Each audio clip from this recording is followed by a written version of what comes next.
А половина съм бил мрек. Ще та мъндър съм, го ги не щеш, се ги сакаш ли?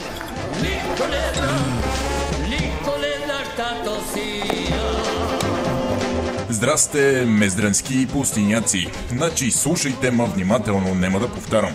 Попаднали сме в много деликатна ситуация. С две думи, направо си е ебало макета от всекъде. Мога да сте разбрали вече, че тази зима рикия нема да пиеме. А ще ма питате, оти нема да пиеме. И къща живееме без 74 градуса рикия. Бацета, я не знам как да ви го кажа баш. Отвам да съюзна с москвича, не издръжам. Седех, ама трябва да ви го кажа вече.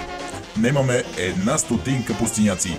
Една стотинка немаме ни за сливи, ни за джанки, да не прикаваме за захар, ептен немаме. Цело лето пиеме, за чих ни беше да одиме по морета да си арчиме парите и я не мога да разбера. Какво сакате бе, те чурлия? Не видите ли, че съм готов да се разрева тук? Тия пустиняци затова живеят вечер да си седнат цялата рикия, пущат си сръбете.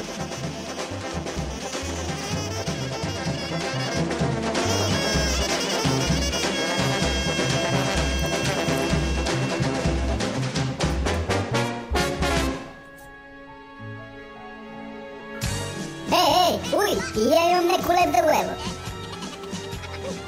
И я зебаце.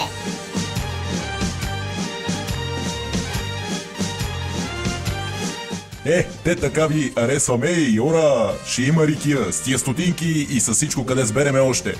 Донасайте бидонете, отваряме на пазара у Мездра. Пущайте у продавалника всичко, диване, часовници, кой какво има. Ебање!